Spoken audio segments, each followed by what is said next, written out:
Hi, for final assignment, I create a short animations and now I will create some sound by object I found around the house as a Foley artist, and I will be a voice artist for my character in these animations. I hope everybody enjoy it.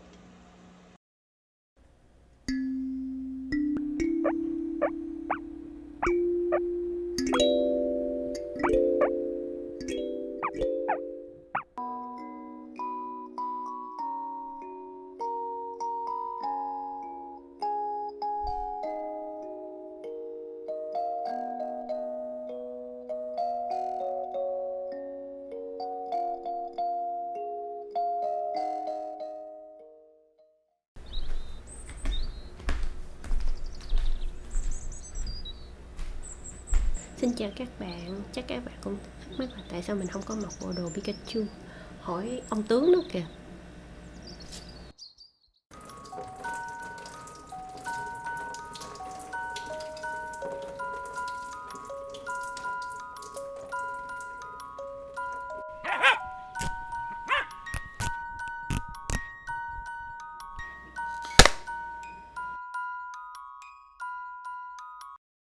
Và ông tướng nó vẫn không nhận là mình đã sai. Giờ sao? Có đi hay không?